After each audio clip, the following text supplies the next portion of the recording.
Nós vamos dar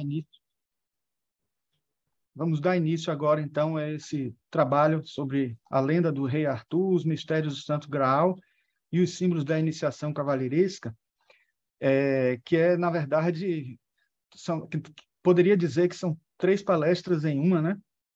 Mas nós vamos tentar tirar o que há de essência nesses 3 assuntos e também trazer o que é que pode ser útil para a gente na nossa trajetória evolutiva, compreendendo os ensinamentos que estão nestes conteúdos, né? Aí, para começo de conversa, a gente teria que... bom, não está passando aqui o slide. Mas... Bom, então eu trouxe aqui justamente um slide que mostra os 3 temas, né? O rei Arthur, o Santo Graal, e uma coisa que é importante a gente de cara dizer é que existem muitas e muitas versões, né, da ideia tanto do rei Arthur quanto do Graal, né? E a gente vai poder falar aqui para vocês essas diferentes versões e quais delas têm mensagens importantes e até mesmo como essas mensagens podem servir em vários aspectos do nosso crescimento espiritual e psicológico, etc. A começar pelo próprio símbolo da taça, que a gente vê aqui uma taça dourada, né, e tal, um dourado claro e tal, e que a partir de um certo momento, até por conta de um filme, né, que foi o filme Indiana Jones e a Última Cruzada, ninguém mais considera essa taça sendo de ouro, né, por conta da mensagem que o autor, né, que escreveu, que foi George Lucas, que é uma pessoa que lê Joseph Campbell o tempo inteiro e estuda bastante alguns assuntos esotéricos e tal, e ele trouxe a mensagem da humildade, né? O entendimento que uma taça de um carpinteiro não poderia ser uma taça de ouro, provavelmente seria de madeira. Isso acabou sendo assimilado como um entendimento de uma sabedoria incrível e até alguns livros comentaram sobre isso posteriormente, e eu trouxe já isso de cara logo no começo, para a gente perceber que ensinamentos que podem ser lendários, míticos, etc., eles não são coisas que aconteceram só no passado e que não podem ser transformados.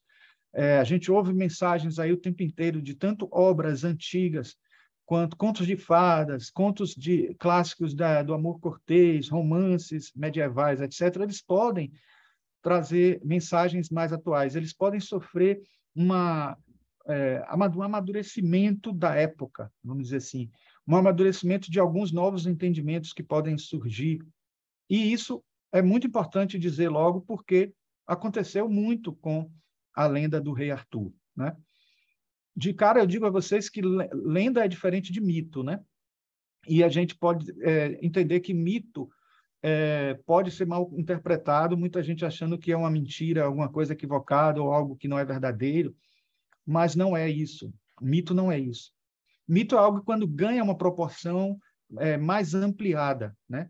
E lenda, às vezes, fica localizado em determinada região, em determinada cultura, mas sempre tem um fundo de verdade. Sempre, tanto a lenda como o mito, né, principalmente a lenda, ela tem algum acontecimento real que pode ter inspirado, às vezes, mais acontecimentos, menos acontecimentos. Alguns desses acontecimentos, quando eles são arquetípicos, aí eles se tornam algo ampliado, porque vem do inconsciente coletivo e acaba servindo também para uma coletividade dentro de uma perspectiva tanto psicológica quanto espiritual, esotérica, etc. E ainda temos o tema da Távola Redonda, né? Ou dos cavaleiros, da iniciação cavalheiresca, que não é só limitada aos cavaleiros da Távola Redonda, mas em várias ordens cavalheirescas existentes e que foram inspiradas, né, na Távola Redonda, né? Bom, os primeiros escritos que poderíamos dizer registram na história o acontecimento, né, do rei Arthur e da Távola Redonda e de todos esses acontecimentos que nós estamos falando aqui, foram esses daí, né? Os principais textos. O primeiro deles é os Gododin, né? O Gododin, né? Que é um texto do século VII, né? Escrito por Aneirin, e depois um compilado posterior, lá do século IX, veja quanto tempo demorou, né, uns 2 séculos, para que um monge galês fizesse um apanhado histórico de reis bretões, reis da Grã-Bretanha, e dentre esses reis tinha a citação do rei Arthur, tinha o comentário da existência dele, né, como aquele que chefiou a resistência dos celtas contra o ataque dos anglo-saxões no período em que Roma deixou suas tropas, né, de ocupação na ilha da Grã-Bretanha. Então, ele existiu historicamente, isso é um fato por conta desses registros, e a partir daí pouco se sabe o que é que dessa história, o que está contado nessas histórias, porque praticamente são crônicas, né? Essas crônicas da história britônica, de fatos que aconteceram, né? E que muitos deles, alguns historiadores discutem a veracidade. Mas é importante que a gente entenda que algumas outras histórias posteriores que a gente vê adiante, não são todas, aí não estão todas, mas estão as principais, né? A gente vê a história de Perceval, né? Vocês vão ver Perceval algumas vezes, Parcival, às vezes Parsifal, e até isso é algo que é controvertido, porque em vários lugares ele ganha diferentes denominações, né? E também é chamado de Conto do Graal, né? Le Conte de Graal, que é um autor francês que fez um apanhado histórico dos reis de toda a região, tanto da Inglaterra quanto da França. E aí o Chrétien de Troyes justamente escreveu a história, né? Uma história que é considerada praticamente muito próxima da realidade, mas todos os outros se basearam nela, né? Alguns tentaram confirmar outras informações.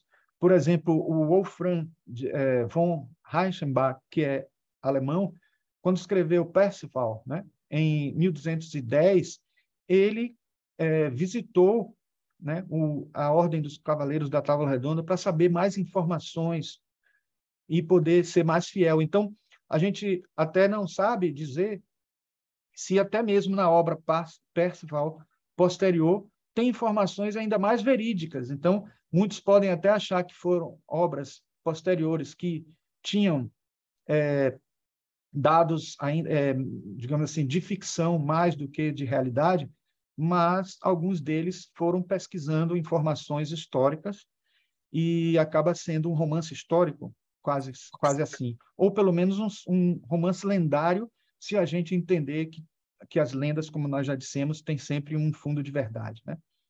Depois nós temos uma famosa obra que é Le Morte d'Arthur, uma obra em 2 volumes grossos, inclusive, se vocês procurarem nas livrarias, vocês vão encontrar esses volumes até hoje, né? Que são de um inglês, Sir Thomas Malory, que trouxe para a língua inglesa nesse período. Até então, a Inglaterra não sabia da história, não tinha por escrito essa história, porque estava entre franceses, entre outros autores alemães, etc. Então, ele fez esse trabalho de transpor para a língua inglesa, né? E aí a gente encontra também, né, a história do Santo Graal, antes que eu esqueci de falar, que é também muito importante. São várias histórias que contam não só proezas do rei Arthur, mas também contam histórias de Merlin, especificamente, histórias de Lancelot e Guinevere. Tem textos que são até contando histórias separadas dos personagens, né? E, por último, é o Memorial das Proezas da Segunda Távola Redonda, né, de um autor português, como vocês estão vendo aí, né, o Jorge Ferreira de Vasconcelos. E, neste livro, ele também traz apanhados históricos muito importantes, muito interessantes. Vocês vão entender daqui a pouco porque Segunda Távola Redonda. Certo? Bom, então, continuando nossa trajetória, tentando passar aqui o slide. Aqui eu trouxe uma classificação dos ciclos literários definida por Jean Bodel, que ele inclui, né, os escritos todos dos laís bretões, que laís são contos pequenos contos, ou até grandes contos, mas da história da Grã-Bretanha e também da França, da Europa, de um modo geral. E aí ele definiu esses ciclos. O primeiro deles é até o ciclo do Graal, do século IX. Depois tem o ciclo carolíngio, né? Conta do Carlos Magno, etc., acontecimentos do Carlos Magno com histórias reais e ficcionais. O ciclo bizantino, que conta já as histórias do período em que Roma se separou, né, a separação do Império Romano Bizantino, etc. Aí tem história de Constantino e tal.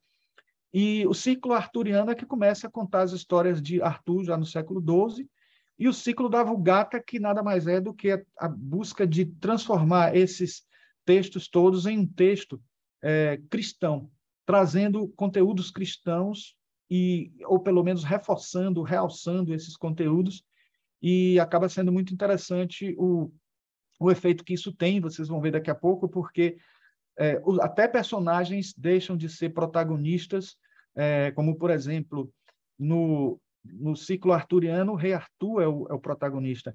No ciclo da Vulgata, o ciclo Vulgata cristã, né, ou cristão vulgata, etc., a gente pode dizer que o protagonista das histórias de cavalaria não é nem mais o rei Arthur, e sim o cavaleiro Ser Galahad.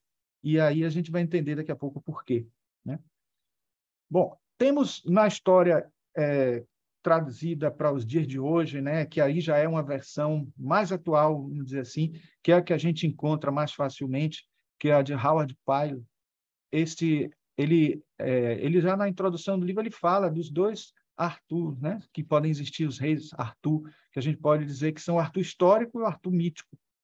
O Arthur histórico teria chefiado a resistência dos celtas contra os invasores anglo-saxões logo após a saída dos romanos da Grã-Bretanha ao longo do século V ou VI, né?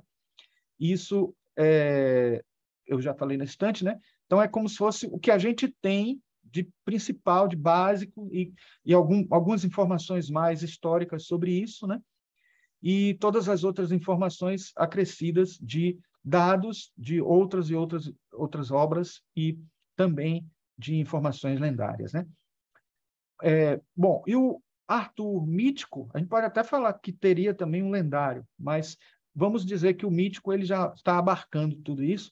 Então, a ampliação do valor dos resultados dessa heróica resistência, conforme aparece em vários poemas galeses, e principalmente uma história britônica, né? A história dos bretões, do monge galês Nennion, do século IX, que é quem chama Arthur de Dus-Bellone, né? Chefe de guerra. Ele atribui uma série de vitórias contra o inimigo. Claro que é um resumo muito reduzido mesmo aí, né? Mas vamos adiante. Bom, a história que foi para a ópera de Parsifal, né? Feita por Richard Wagner, ela é a história da Vulgata, né? Já tentando trazer a versão cristã presente. E uma curiosidade que me fez trazer esta imagem aí é que vocês estão vendo aqui até o Santo Graal sendo apresentado numa missa do Graal, que é clássico na história, né? Em todas as histórias praticamente tem essa chamada missa do Graal, em que a taça que é utilizada para a cerimônia da missa é o Graal, e está aqui numa representação teatral, que precisa ser grande, né?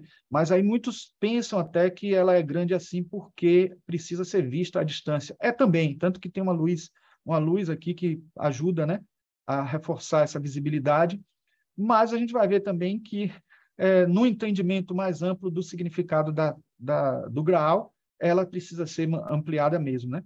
E outra curiosidade que eu queria falar para vocês aqui é que, como arquiteto, eu não poderia deixar de falar, é que o Richard Wagner, quando escreveu Parsifal, ele também construiu uma ópera, né, em Bayreuth, Viena, que é uma ópera, né, um teatro feito especialmente para Parsifal. Então, ele fez essa ópera que tem uma peculiaridade que depois todos os teatros que foram construídos posteriormente seguiram o modelo de Bayreuth, que é esse modelo panóptico em círculo, né? Porque quando você tem uma plateia reta, quem está num canto e quem está no outro tem que virar o pescoço, entorta o pescoço, não pensando na centralidade da visão, né? Fazendo as pessoas se direcionarem para o centro. Ele criou essa versão de plateia, e isso, de certa forma, tem tudo a ver com o significado, com os conteúdos simbólicos presentes na ideia de Parzival, do Santo Graal e dos Cavaleiros da Távola Redonda, porque o círculo, o redondo, o concentrado, a busca de centralização de foco, a busca interna de algo que está no centro, né, que é o self, etc., tudo isso tem a ver com essa representação arquitetônica, essa geometria, né? Então, não poderia deixar de trazer para vocês. Quero dizer também para vocês que não vamos cobrir todo o conteúdo histórico, e aí eu aconselho vocês verem o vídeo que tem no YouTube do Oswaldo Condé, que é A Lenda de Arthur, o Rei Imortal. Eu trouxe aqui a capa do vídeo, né, que é do Oswaldo Condé, que é escritor e que traz mais detalhes sobre a parte histórica e sobre a parte também mística, né, que nós não vamos falar tanto aqui, porque nós vamos estar juntando 3 assuntos e também porque nós temos um direcionamento diferente e o tempo é menor também. Aqui eu trouxe uma árvore genealógica, vamos dizer assim, mostrando aqui a presença do rei Arthur, né, o filho de Uther Pendragon, né, da família Pendragon, etc., mostrando que ele teve um filho, né, com a Morgana Pendragon, e que foi Mordred, e ele, na verdade, é como se fosse um filho bastardo, vamos dizer assim. E se a gente entender, pelos entendimentos da época, o conteúdo do amor cortês, que é o amor cortês o que trouxe à tona vários romances de época cavalheiresca, aquela coisa de uma princesa ser salva por um cavaleiro vindo num cavalo branco e salvando de um castelo, etc, etc. Isso tudo, essas obras todas nasceram desse conteúdo dito de amor cortês, que nada mais é do que aquele amor que só existe para as aparências, né? Então, é um casamento de famílias, é um casamento em que as pessoas não têm tanta paixão, tanto amor assim, e acaba tendo filhos com outros ou tendo relacionamentos com outras pessoas e tal, e é acontecendo isso. Então, a gente tem aqui o Mordred Pendragon, filho de Arthur somente, não é filho de Guinevere, e tem aqui o Galahad, que a gente vai ouvir falar deles daqui a pouco, né, que é filho de Guinevere com Lancelot. Então, a gente tem essas situações que acontecem, então eles não tiveram filhos juntos, tiveram esses dois. Então, mas se a gente fizer uma interpretação psicológica e uma interpretação mística, esotérica, a gente vai ver que estes dois são facetas diferentes, né, de uma mesma realidade humana, que é ligada ao rei Arthur. E se a gente fizer também uma compreensão mais arquetípica, a gente vai perceber que até todos esses personagens eles têm uma relação com forças, situações psicológicas do nosso interior, né? Claro que as lendas têm realidades que a gente vai comentar, místicas, que são dos próprios rituais, das próprias coisas que vão ser colocadas da história do rei Arthur e do Santo Graal, mas também a gente tem que entender que quando essas histórias são construídas, reconstruídas, reanalisadas, funcionam como aconteceu com os próprios escritos sagrados, os próprios escritos evangélicos, os escritos do Antigo Testamento, os escritos hindus e de várias religiões, que muita coisa acontece dentro de um simbolismo religioso que tem uma mensagem por trás, e a gente sabe, como teosofista, que essas mensagens são o que Helena Blavatsky chamava de doutrina secreta. E não era secreta, poderia até ter sido secreto na época para que as pessoas não pudessem fazer um mau uso, ou porque as pessoas não entendiam 100% e poderiam até se desacreditar por completo de uma vez por ser mal entendido num momento que ainda não era o adequado, né? Mas a gente sabe que são secretos hoje, de certa forma, se são secretos, porque a gente não conhece, não foi atrás, não aprofundou, não interpretou a fundo o que está sendo dito, porque informação para a gente entender melhor não falta hoje em dia, porque o mundo hoje é bem mais fácil de obter essas informações. Então, hoje em dia, depende mais do que? Depende da vontade de aprender, para onde a gente direciona a nossa energia psíquica, né? Que na visão de Jung se chama libido. Então, o que seria libido dentro de uma visão junguiana, não dentro da visão freudiana, que é só voltada para a sexualidade, mas a gente viu Jung falar inúmeras vezes, inclusive no livro Símbolos de Transformação, ele fala que realmente a sexualidade é um elemento forte no ser humano, mas não é o único, né, que torna a libido atuante para buscar algo. E, de certa maneira, a mensagem que nós vamos passar aqui da lenda do Arthur, dos mistérios do Santo Graal, é uma mensagem de busca, é uma mensagem do que nós estamos buscando, do que é que está na frente de tudo na nossa busca, o que é que realmente é a nossa vontade espiritual de crescimento e em que ela é depositada, em qual situação, em que caminhada, em que busca a gente está, digamos assim, depositando nossa vontade de crescer, né? Então, eu trouxe aqui uma representação de ilustrações, de imagens, né, de alguns personagens, não todos. Eu disse a vocês que todos têm, sim, um significado psicológico, né? Mas como a nossa abordagem não vai ser psicológica 100%, vai ter, em alguns momentos, uma abordagem psicológica, mas não o tempo inteiro, a gente trouxe aqui uma coisa que é chamado por Marie-Louise von Franz de dramatis personae, que é quais são os personagens dramáticos da história que a gente precisa entender eles dentro da nossa realidade, como sendo facetas do nosso eu, né? Então, a gente tem aqui o rei Arthur, Guinevere, Lancelot, Mordred, Galahad, temos o Santo Graal e Merlin. Trouxe só essas informações aqui, são 7, né? Para que a gente pudesse fazer uma tradução para vocês entenderem como que isso funciona dentro de uma perspectiva simbólica, né? O rei Arthur, como está se tratando de um mito solar ou de uma lenda solar, né? É o Sol, né? Então, o Sol e os planetas em volta é como Jesus e seus discípulos, é como o Krishna e também toda a pleiade de outros seres que estão sujeitos ao seu comando espiritual, né? Então, de certa maneira, o rei Arthur é o self, né? É o eu interior, é o eu superior, aquele ser monádico que rege a nossa vida e que está muito próximo de Deus, né? Então, ele é o self. A Guinevere seria a ânima, então o lado feminino, o lado que, de certa forma, tem o sentimento, né? O lado que pode parecer, em alguns momentos, feminista por ser considerado passivo, mas se a gente entender como uma representatividade, né? Como um yin-yang apenas, a gente quebra essa ideia de feminismo ou de machismo, né?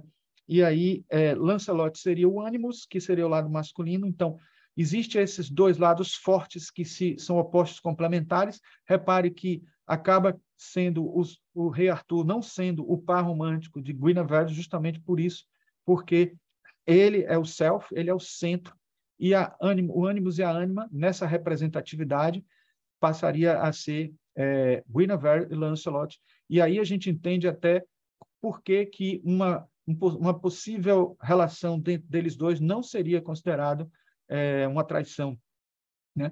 Mas a história acaba entendendo isso de uma maneira literal e a gente pode perceber com outras obras posteriores traduzindo essas informações de uma maneira diferente.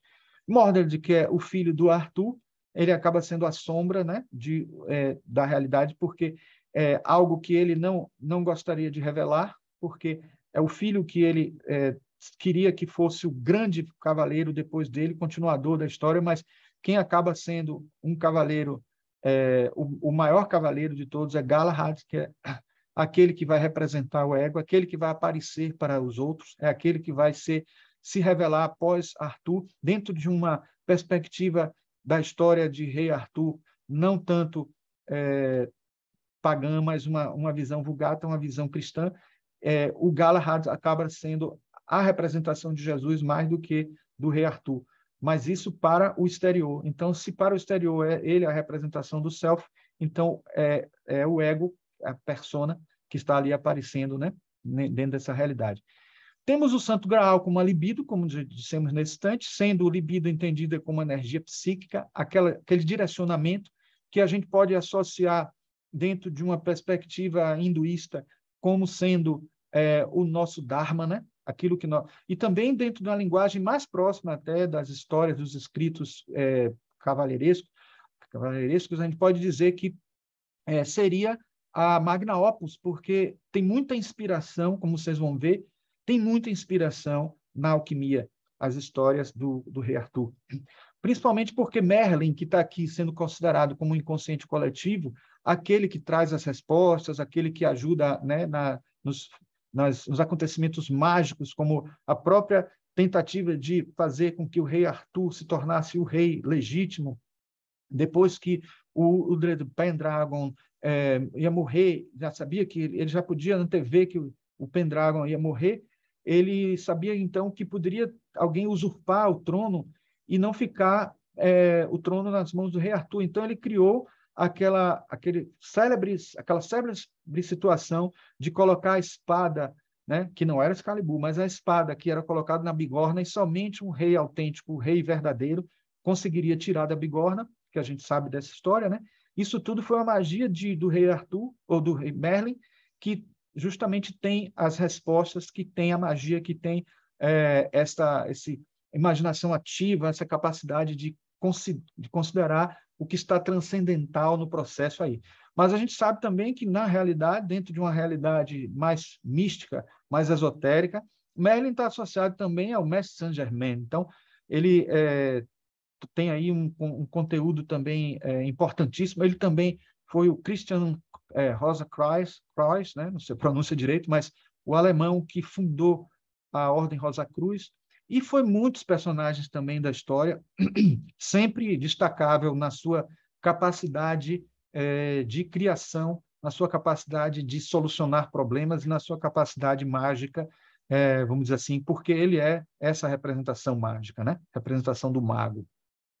Neste livro de Julius Evola, a gente tem o Mistério do Graal. Ele diz o seguinte: o termo em latim para Graal é gradalis ou gradale, e indicava um grande recipiente fundo ou, se quisermos, uma espécie de travessa de uso corrente nas mesas medievais que servia de prato para duas pessoas comerem ao mesmo tempo. Repare que esse simbolismo, daqui a pouco a gente vai ver que entre as regras cavalheirescas, a gente tem a regra de dois cavaleiros comerem no mesmo prato, como isso sendo uma forma de ele se integrar e criar essa fraternidade, né? Então, de alguma maneira, o simbolismo do Graal foi construído, né? Nem é cristão de origem, na verdade. Muita gente fala, não, ele é o cálice que foi utilizado na última ceia. Sim, ele abarca esse símbolo, né? Como um guarda-chuva que vai abrindo o significado do símbolo Graal, também sendo considerado simbolicamente a taça que foi feita a última ceia. Ele é a taça que foi recolhido por José de Arimateia, o sangue de Jesus. Sim, também ele foi porque José de Arimateia foi o que primeiro criou os Cavaleiros da Távola Redonda e tentou criar aquela primeira Távola Redonda, de certa maneira. Então, por isso que a Távola Redonda que nós vamos falar do Rei Arthur seria a segunda, e na tentativa de colocar ali uma representatividade entre os seres, né? Um encontro dos cristãos. E uma coisa curiosa que acontecia é que nessa tábua redonda de José de Arimateia, com o sangue de Cristo, com a taça com o sangue de Cristo, ele colocou um lugar para cada discípulo, né? Cada um dos apóstolos, e tinha o lugar do Judas, o lugar que todo mundo, quando sentava, conta a lenda, que quem sentava nesse trono, que seria o dos Judas, acabava morrendo por algum acontecimento trágico. Então, isso passou a ser chamado de um lugar perigoso dentro da história lendária, né? Então, a gente vai ver o significado disso daqui a pouco, né, nos simbolismos que vamos falar, mas é interessante a gente entender também que até o próprio símbolo da cruz, os Cavaleiros Templários, aquela cruz vermelha, dizem que foi a primeira, o escudo de Galahad, que tem essa cruz vermelha, teria sido pintado com o sangue do próprio José de Arimateia. Então, veja como muitas histórias aconteceram que podem ser ou não verdadeiras, mas tem um conteúdo simbólico muito importante, porque o sangue tem relação com a libido, o sangue tem relação com a vitalidade, a energia que a gente empreende em determinada obra que a gente está realizando, né? Então, é importante entender que o próprio Graal, ele passou por uma série de ideias, porque a palavra Graal, em latim, que é gradalis, ela tem uma outra palavra correspondente na Grécia, que é Kratos, e a gente vai entender e como isso funciona. Muitos tentaram fazer uma associação a alguns vasos, alguns tipos de vasos gregos, como o Kílix, que a gente está vendo aqui, que ele seria talvez o mais próximo do desenho do Graal, porque ele, além de ser uma taça mais larga para conter uma água batismal, porque era considerado essa água também o simbolismo do Graal associado ao batismo, né? E também há o quiatos, que é para beber a água, para poder a gente colocar dentro da gente, né, esse sentimento, né, associado à água, o elemento água, né, a emoção, etc. E aqui vários vasos gregos que são chamados ânforas. Então, os estudiosos, quando tentaram compreender o significado do Graal e até a história do Graal em si, tentaram encontrar em todos esses recipientes quais seriam aqueles que estariam ligados ao Graal propriamente. E aí surgiu os cráteres. O cráter, na verdade, é o nome em grego para gradalis, Graal, né? Desculpem aí, né, essa marca d'água que apareceu, porque foi uma imagem que não deu tempo de eu tirar a marca d'água, mas está aí aparecendo.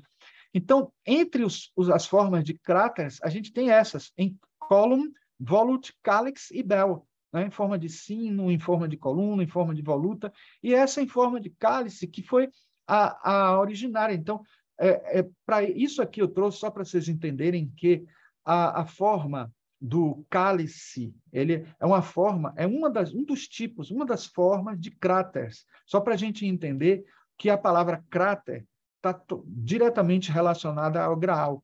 E o que é que cráter tem a ver com tudo isso? Cráter, ele, na verdade, o significado de cráter é cratera, gente. E o que é que cratera tem também a ver com isso? Platão falava da existência de uma cratera que deu origem a todo o universo, um vulcão que deu origem a tudo, que fez brotar todo o universo, né? E também a gente sabe que o próprio Jung, quando utilizou bastante essa terminologia da cratera, ele trouxe à tona de lados do hermetismo, porque eu que fiz uma palestra recentemente sobre Hermes Trismegisto, ele tem um dos artigos do Corpus Hermeticus, um dos textos, é o texto 4, que fala da cratera que deu origem ao todo o universo. Então, vocês vejam que o Santo Graal remonta lá ao hermetismo. Então, é algo que vem de lá, o seu simbolismo vem de lá de trás, porque é um simbolismo que Jung depois disse que este vaso onde está presente a água é o vaso onde estaria a purificação humana, a tentativa de fazer as pessoas se purificarem para encontrarem o seu objetivo na vida, encontrarem sua magna opus. Então, é um fenômeno alquímico, é um processo alquímico, um processo que vem de lá. E diga-se de passagem, eu falei que o Merlin é considerado Saint-Germain, mas também é porque o Saint-Germain é o mestre da alquimia, né? Então, ele também era, historicamente falando, apesar dele ter se chamado Merlin nas histórias, ele é associado a Ambrósio, que é um alquimista famoso e que Jung fala muito a respeito dos textos de Ambrósio. Então, Ambrósio nada mais era do que também o mago Merlin. Então, se vocês forem consultar a internet, vocês vão ver quantas entidades o Merlin foi nessas várias encarnações. Precisamos ter cuidado também para não acreditar que ele foi todas essas, porque às vezes também exageram nessas interpretações. Mas vejam que tem alquimia muito relacionada aí.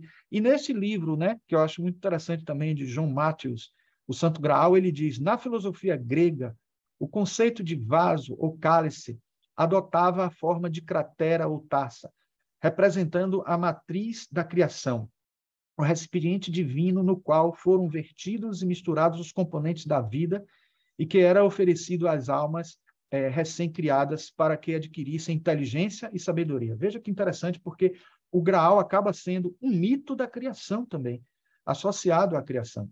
Alguns reduzem um pouco este significado, dizendo que, porque cráter, se você procurar o significado da palavra cráter no Wikipedia ou em algum lugar, vocês vão ver que cráter é um recipiente usado para misturar vinho e água, atenuar o teor alcoólico, atenuar o efeito do vinho com a água. De certa forma, tem algum significado associado também, porque é uma maneira de transformar transformar uma realidade em outra, né? Fazer uma modificação, uma transformação, uma purificação, né? Então, tem também essa realidade, mas repare que dentro dessa perspectiva platônica, né? O Graal tem ainda um significado mais ampliado. Então, é importante ver que muitos desses símbolos não têm um único significado e são significados em vários níveis, em várias camadas, em várias instâncias, né? Aí a gente entende agora como seria o significado de cavaleiro, da ideia de cavaleiro em si. A palavra cavaleiro vem do termo latino milis, né? Utilizado a partir do ano 1000, né, nas línguas vulgares para distinguir uma nova categoria social do resto dos homens, o chevalier, o ritter, o knight, né, dependendo da língua, né? Nesta época, o cavaleiro é o detentor dos instrumentos necessários para vencer o combate, graças à superioridade do cavalo, da armadura e das armas. Repare que existem textos clássicos, antigos, de Ramon de Lully, né? Que é quase como se fosse, na época, uma Helena Blavatsky que trazia informações claro, guardando as devidas proporções, que é como se fosse assim, a pessoa mais capaz na época de trazer informações vindas do alto, né? E ele trouxe, né, livros que traziam informações sobre os cavaleiros e tal, e ele falava, por exemplo, que essa informação, né, a respeito do cavaleiro, da seleção, né, das capacidades que a pessoa tinha, e ele dizia que o cavaleiro era uma pessoa que se destacava no meio de 1000. Então, a cada 1000 você teria um cavaleiro, né? Entendendo o cavaleiro numa compreensão mais ampla, num significado mais amplo de uma pessoa com outra determinação no seu processo de crescimento espiritual. O cavaleiro é aquele que enfrenta com coragem a aventura. Então, a essência do cavaleiro é o aventureiro, aquele que consegue se aventurar e se alimenta da aventura, né? E vocês vão ver daqui a pouco que o Santo Graal ele acaba tendo uma ligação muito forte com o cavaleiro. O cavaleiro tendo um Santo Graal na mão, é como se fosse um cavaleiro que tem seu objetivo alcançado ou por alcançar, porque aquela taça é como se fosse a representação desse objetivo, né? Ele tem que sair, o cavaleiro tem que sair do castelo, é aquele que sai do castelo para as batalhas, que são, no fundo, batalhas internas, mas que busca o seu objetivo, busca a sua magna opus. Então, de certa maneira, é aquele que consegue enfrentar, né, os desafios, passando por pontes levadiças que separam a pessoa do interior do exterior e separam a pessoa das suas limitações ou do encontro das suas limitações, né? Então, podemos dizer que existem dois tipos de cavaleiros. O cavaleiro cortês, que diz respeito àqueles das histórias dos romances, né, do amor cortês, que tem força, bravura e participação nos divertimentos de seu tempo. O principal traço desse tipo de cavaleiro, é fazer todas as vontades da mulher amada, buscando tudo para satisfazê-la e permitindo ainda a ela a relação amorosa ilícita entre um homem solteiro, né? O cavaleiro e sua amada, uma mulher casada. Né? Exemplo, Sir Lancelot. Então, nas histórias, nos contos, né? Até nos contos de fadas, né? Que foram traduzidos de certas obras de adultos, né?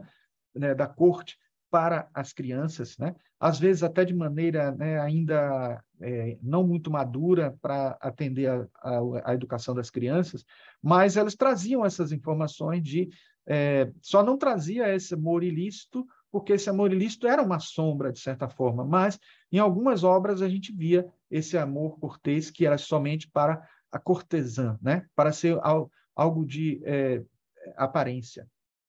E tem o cavaleiro cristão, que tem como objetivo defender, em primeiro lugar, a fé católica, que aí pode ser a representação da sua própria fé, não necessariamente católica, dependendo de qual seja o direcionamento desse cavaleiro, né? Modelo hagiográfico diz respeito à história de santos, acontecimentos, né, que vivenciados por seres santos ao longo da história, né? De cavaleiro perfeito, não possui pecado nem em pensamento, né? O que lhe permite dar cabo das aventuras do Graal, o cálice que continha o sangue de Cristo. Este cavaleiro é capaz de realizar curas e expulsar demônios numa analogia com Jesus Cristo, a exemplo de Sir Galahad, né? Bom, aí nós temos uma representação uma das representações do Graal e a tábua redonda, e eu trouxe essa ilustração para colocar para vocês aquilo que eu disse nesse instante a respeito do Graal sendo um grande motivador dos cavaleiros, né? E existe na lenda a informação de que só poderiam se alimentar os cavaleiros que tivessem passado por aventuras. Após uma aventura, eles se alimentavam. Só que isso também é simbólico, porque a gente sabe que esse alimento é um alimento espiritual, e essa aventura é justamente essa saída, essa busca espiritual, saindo dos seus limites do castelo, né, para encontrar a sua tarefa espiritual. E aí você tinha, sim, depois disso, o alimento espiritual. E aqui nós vemos os Cavaleiros da Távola Redonda, que a gente sabe nas histórias que foram crescendo em número, começaram com um número de 12, né? E tendo, além deles, 12, o rei Arthur. Então, repetindo exatamente como era a história dos apóstolos de Jesus, e a gente tem aqui o Graal no meio como sendo o foco. E, diga-se de passagem, a gente está vendo aí a informação que é tirada de Jung, eu não botei a autoria, mas essas aspas aí, o Graal simboliza a totalidade interior, sempre tão buscada pelos homens. Então, é importante que a gente entenda que, para Jung, esta ilustração aí, que ele coloca no livro O Homem e Seus Símbolos, né, que está aqui, ele coloca que isso aí é uma mandala, corresponde a uma mandala. E ao centro da mandala a gente encontra o self, né? E o self seria esta informação do grande... Claro que a gente falou nesse instante que o rei Arthur é o self, mas é ele que vai conduzir, né, o caminho para a gente alcançar esta realização interior, né? E aí aqui mais uma ilustração, uma outra ilustração medieval mostrando sempre o Graal no centro da tábua redonda, e todos já devem saber que a ideia de fazer da tábua uma tábua redonda, apesar de estarem querendo repetir a realidade da última ceia, etc., eles resolveram fazer redondo para mostrar que a humildade é um dos pontos fortes desse pensamento e mostrar que todos são iguais perante Deus e não haveria aquele que estaria na cabeceira, aquele que estaria na frente, por mais que a gente veja aí no centro, né, o rei Arthur, que estaria numa cadeira mais destacável, né? E aí eu trouxe nessa passagem, uma passagem também do Homem e Seus Símbolos, né, que é já mostrando um altar em vários degraus aí, mostrando também antes disso uma mandala das igrejas românicas e góticas que começaram a existir em rosáceas e que mostrando essa mandala e que de certa maneira reproduz esta coisa que nós falamos de ter um centro e esse centro corresponder ao nosso self, né? Um altar rústico ou altar de terra ao lado de uma árvore, pintura chinesa do século XIX, né? Estas estruturas quadradas ou redondas simbolizam o self, né, que o ego deve submeter-se a fim de cumprir o processo da individuação. Isso está logo antes de uma outra ilustração que ele mostra como esses dois quadros que estão aí de uma cliente dele, de uma paciente dele, e ele dizia que essa paciente, né, eu vou ler aqui o texto que está do Homem e Seus Símbolos, que ele diz, nos desenhos à esquerda, baseados, que é esse daí, os dois desenhos, o de cima e o de baixo, né, à esquerda, baseados no sonho relatado na página seguinte, né, pintados pela pessoa que o sonhou, né, o motivo da mandala aparece mais como um quadrilátero, né, do que como um círculo, né? Usualmente formas quadriláteras simbolizam uma realização consciente da totalidade interior, né? Então, é o consciente em si. Ela é representada, na maioria das vezes, em forma circular, como uma mesa redonda, né? Que também aparece no sonho. À direita, a lendária tábua redonda do rei Arthur, né? Então, o que ele diz, de certa maneira, nos textos logo acima, é que, no início, a pessoa estava não muito consciente da sua realidade, então, ela não conseguia buscar o seu inconsciente. Então, aqui, esse sol aparecendo era somente, né, aparecendo aqui diante das montanhas, seria como se fosse o consciente apenas sendo o sol, sendo aquele que brilha, aquele que toma conta da sua psique. mas depois esse sol repousa sobre uma base redonda. Então, de certa maneira, ele associa essa mandala ao inconsciente, à capacidade de você perceber mais do que simplesmente o consciente. Então, de certa maneira, saindo desse quaternário, que até na teosofia a gente entende que existe o quaternário que representa o mundo físico, né? Porque até porque tem o norte, sul, leste, oeste, os 4 elementos, etc., como representatividade desse quaternário, né? Aqui nós vemos até também uma mandala com o quaternário aqui, mostrando também o físico, e caminhando para o centro, a gente tem o círculo, que é a representatividade do self. Então, de certa maneira, tem a ver com isso que nós estamos falando, né? Da tábua redonda, tendo essa representatividade esotérica, né? No livro de Howard Pyle, né, a gente encontra ele falando do assento perigoso que eu disse nesse instante, né? Então ele diz: o meu senhor rei, aquele é chamado assento perigoso, pois só um homem neste mundo poderá se sentar ali, e aquele homem ainda não nasceu. Então, na segunda tábua redonda, nós temos esse assento perigoso reproduzido de lá daquela de José de Arimateia. E isso tem um simbolismo muito forte astrológico, né? Está associado à luz e sombra. Se você tem o rei Arthur num ponto e o assento perigoso do outro lado, oposto, é como se fosse o oposto ao seu eu. Então, é como a representatividade de algo que pode dar errado se a gente não... que a gente precisa trabalhar, evoluir, avançar no sentido de alcançar este outro lado que ainda está sem ser trabalhado, né? Então, na própria insígnia, né, no brasão da tábua redonda, a gente tem o rei Arthur num ponto, né? Que essa é a representação da tábua redonda, e a gente tem, do outro lado, seria o assento perigoso, né? No tarô, nós temos também as cartas da corte, que elas representam os 4 elementos, né? Espadas associado ao elemento ar, paus associado ao elemento fogo, ouro associado ao elemento terra, copas associado ao elemento água. Então, terra, fogo, água e ar aqui presentes, né? E, claro, obviamente, que os cavaleiros estariam também associados, né? A gente percebe que tem aqui 4 cavaleiros.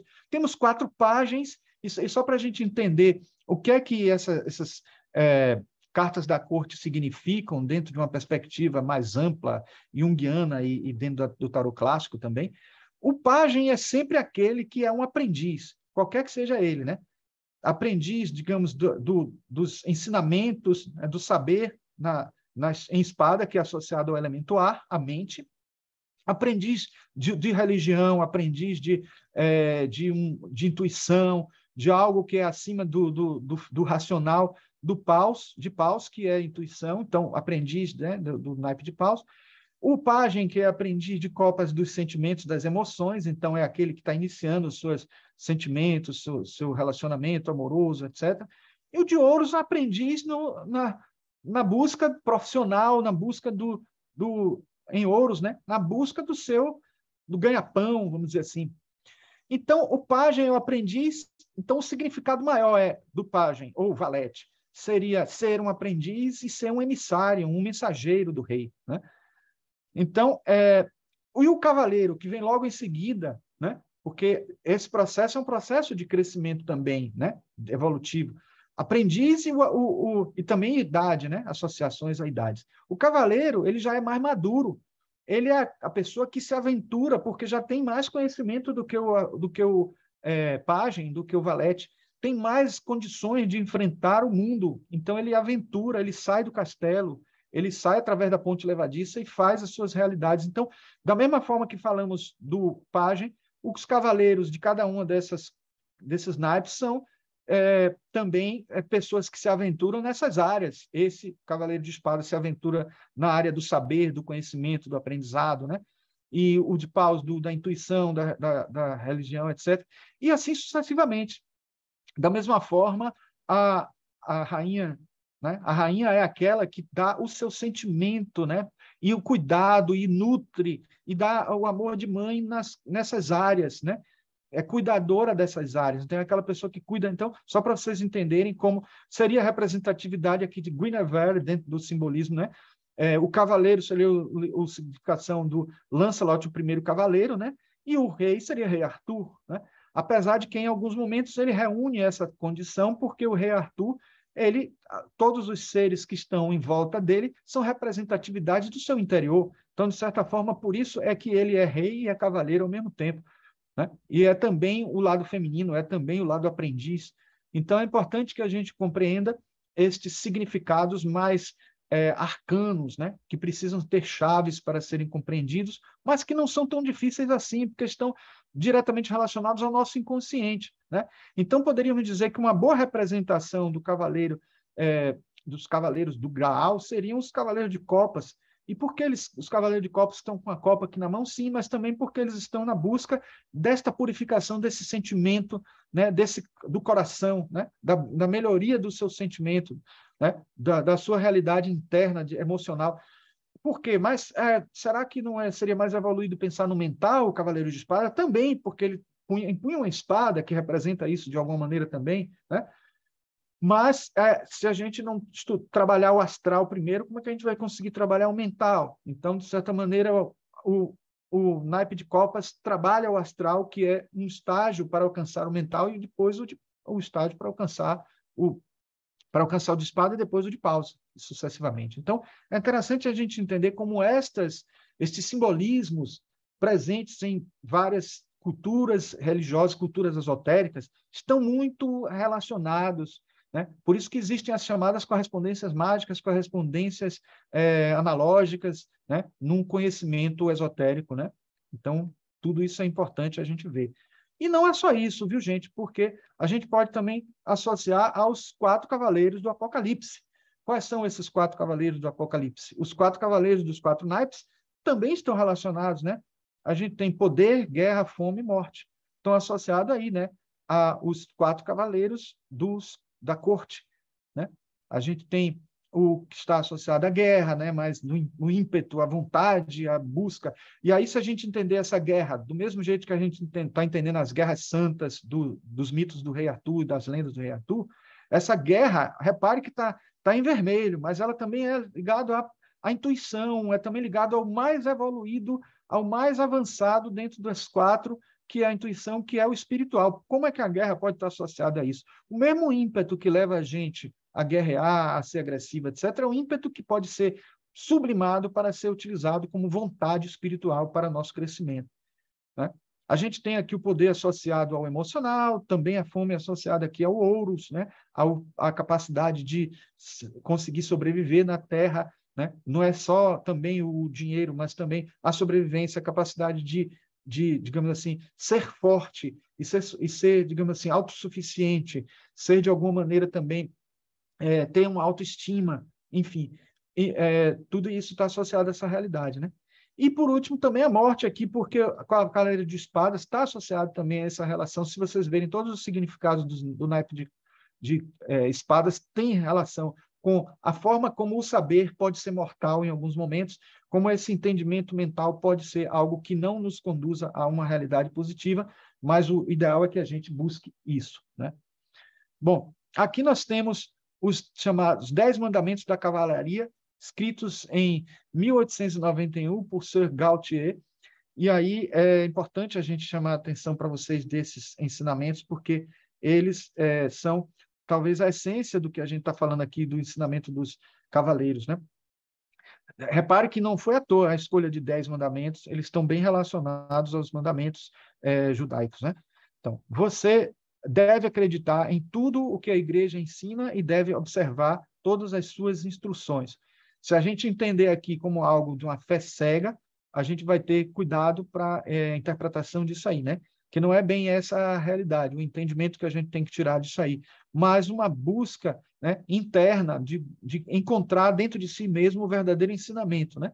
A verdade que transcende as religiões, a verdade que transcende, né? A gente vai também falar um pouco, né, várias vezes aqui, aliás, a gente está falando aqui sobre cavaleiros e é importante que a gente diga que os cavaleiros eles são verdadeiros hereges, porque eles fugiam às regras, de alguma maneira, né? Alguns deles, como a gente vai ver, os cavaleiros templários, eles eram pessoas que não precisavam pagar os impostos e eles enriqueceram porque eles seguiam caminhos que não eram propriamente aqueles que estavam sendo ditos, né? E a cavalaria e a ordem cavaleiresca, de certa forma, é um pouco isso, é se rebelando um pouco dos ensinamentos da igreja, tentando buscar ensinamentos do interior, tentando buscar essa essência que o próprio Graal traz mais forte do que propriamente aqueles ensinamentos que estavam sendo colocados pelos discípulos, né? Você deve defender a igreja, né? Então, sua causa, né? Deves respeitar todos os fracos e te constituir em defensor deles. Amarás o país em que nasceste. Não recuarás diante do teu inimigo, né? Entendendo aí inimigo como aquele inimigo interior. O tempo inteiro é importante perceber que essa trajetória é uma trajetória interna. Tu deves fazer guerra contra o infiel sem cessar e sem misericórdia. Isso internamente, trabalhando as questões que precisam ser modificadas dentro do seu eu. Deves cumprir escrupulosamente os teus deveres feudais, se não forem contrários às leis de Deus. Nunca mentirás e permanecerás fiel à tua palavra prometida. Você deve ser generoso e dar generosidade a todos. Você deve estar em toda parte e sempre o campeão do certo e do bem contra a injustiça e o mal. Temos outras regras cavaleirescas que vamos mostrar aqui, como, por exemplo, essa que logo vem a seguir, né? Deixa eu ver se eu passo aqui. Pronto. Que são as regras da Távola Redonda. Essas daí já passaram por uma melhoria, porque, disse a vocês, houve uma cristianização. Alguém está com o microfone aberto. Poderiam, por favor, desligar o microfone? Tem um cachorrinho latindo aí. É o Wilson, ele desligou. Ligou de novo. Ah, pronto. Então, o Código da Cavalaria descrito por Thomas Mallory, que já é o inglês que eu falei para vocês, ele é o seguinte: buscar a perfeição humana, a retidão nas ações, respeito aos semelhantes, amor pelos familiares, piedade com os enfermos, doçura com as crianças e mulheres, ser justo e valente na guerra e leal na paz. Veja que isso parece até alguma coisa que não tem muita ligação com o cavaleiro, né? Porque, mas o cavaleiro não está aí para guerrear, para lutar, etc. Mas vejam que isso é uma regra ética que está presente aí, né? E não foi uma tradução para os dias de hoje, não. É algo que foi escrito por eles, é uma regra deles mesmo, né? E que é traduzido até os dias de hoje como uma regra de conduta cristã, né? Dos cavaleiros da Távola Redonda, que são cavaleiros que ainda nem sequer são os cavaleiros templários que ganharam ainda mais força nessa meta da evolução. Não vamos dizer que, inocentemente, que não houve matança. Claro que houve matança, mas é importante que a gente entenda o significado presente nos escritos, nas histórias, mostrando como esses escritos estão querendo trazer uma mensagem de crescimento espiritual e de mudança, de transformação interna, né? E que vão ser traduzidas também nesses códigos aí, né? As regras dos Cavaleiros Templários são, assim, na verdade, 72 páginas, é muita coisa, né? E aí a gente teria que traduzir muitas informações, né? E aí eu trouxe a essência aqui. Eles possuíam, ou então as coisas que vão ser importantes para a nossa fala aqui. Eles possuíam regras comuns a qualquer sociedade do feudalismo. Algumas mais famosas foram: novos candidatos admitidos deveriam ser aprovados pelo bispo local. Nas quartas-feiras não poderiam comer carne, talvez para poderem irem acostumando, né, a não comerem de vez depois.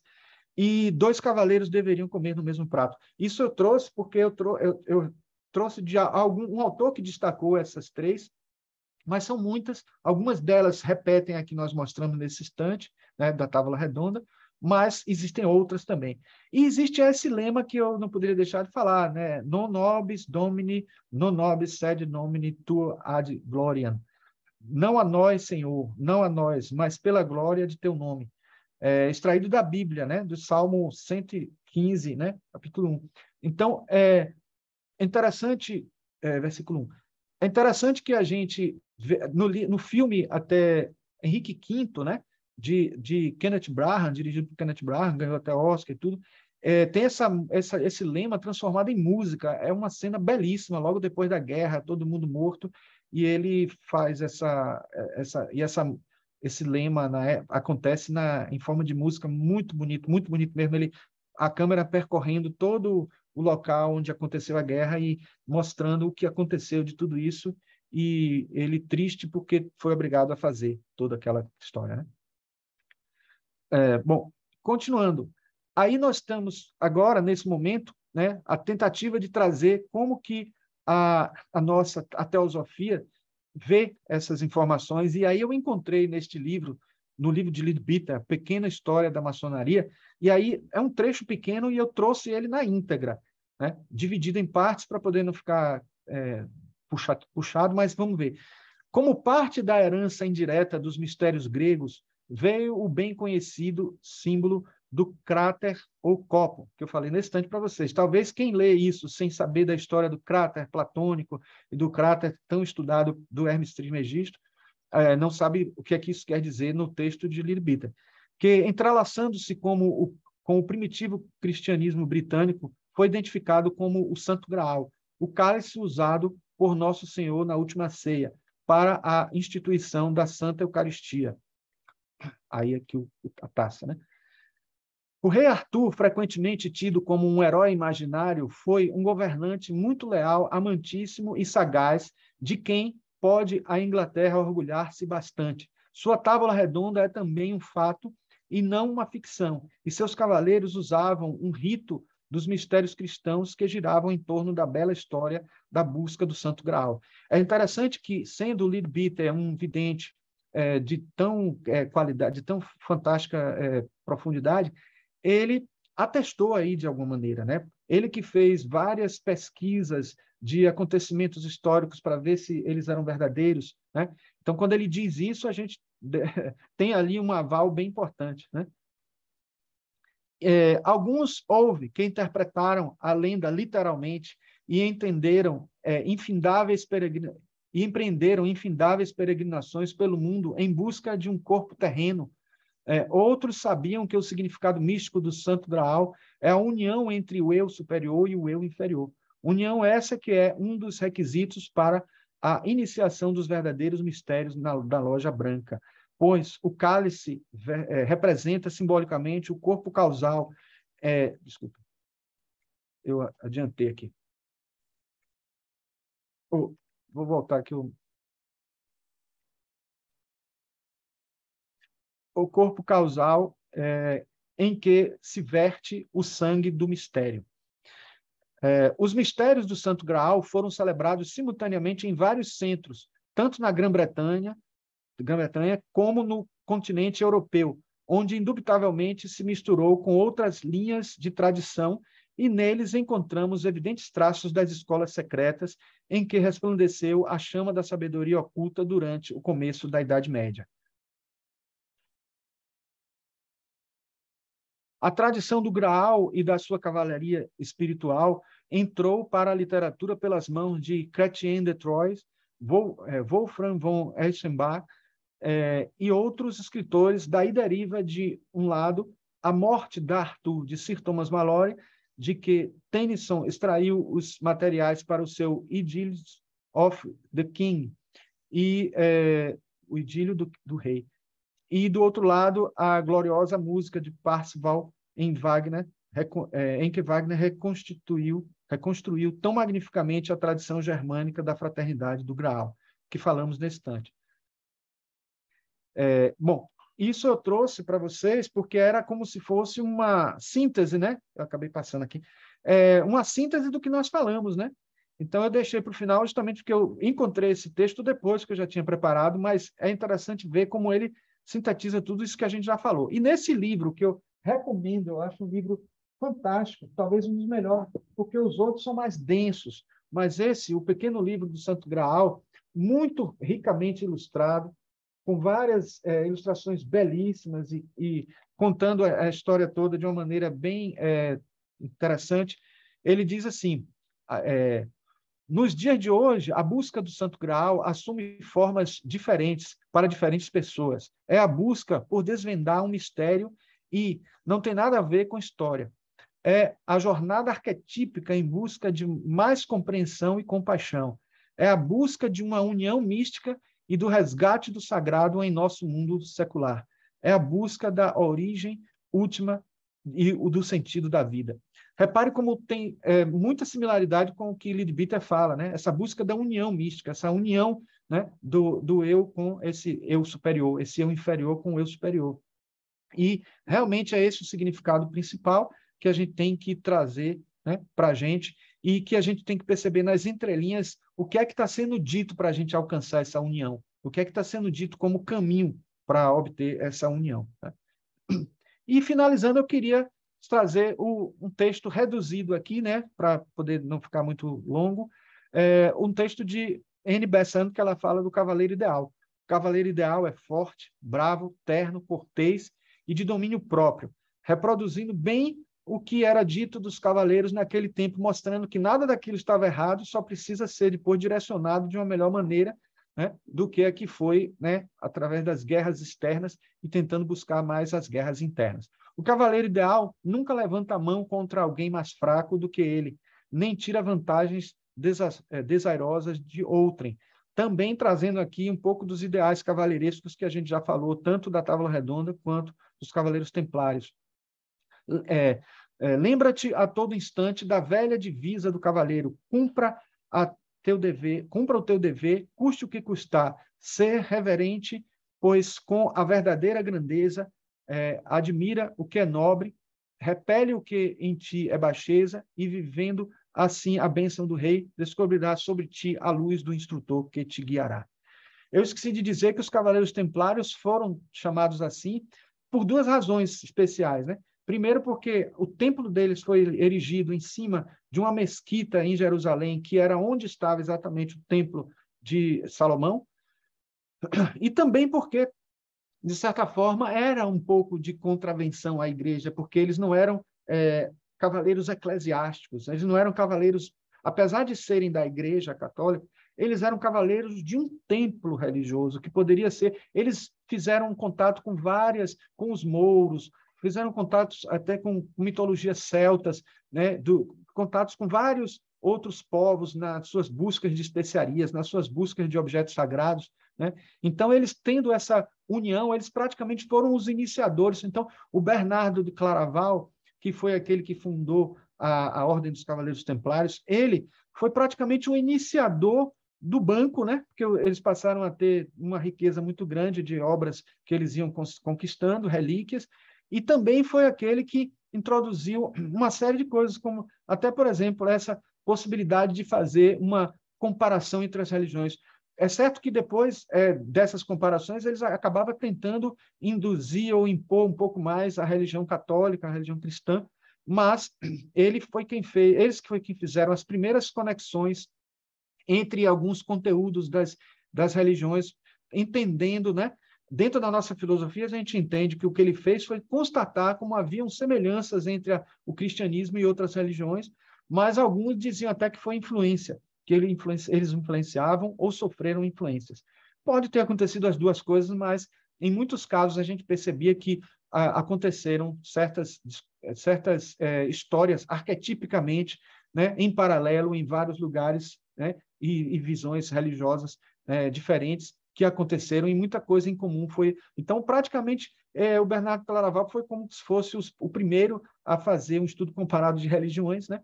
E isso tudo ajudou muito a um amadurecimento das máximas religiosas, das regras de funcionamento e também da busca interna que eles tinham todos, né? Nessa tentativa de unir o eu inferior com o eu superior. Então, gente, era isso que nós tínhamos. E vamos tentar agora fazer um pouco, né, trocar um pouco de ideias para quem quiser comentar alguma coisa. Nós não temos muito tempo, né? Porque daqui a pouco eu vou fazer uma outra palestra, mas vamos ver se dá para a gente conversar um pouquinho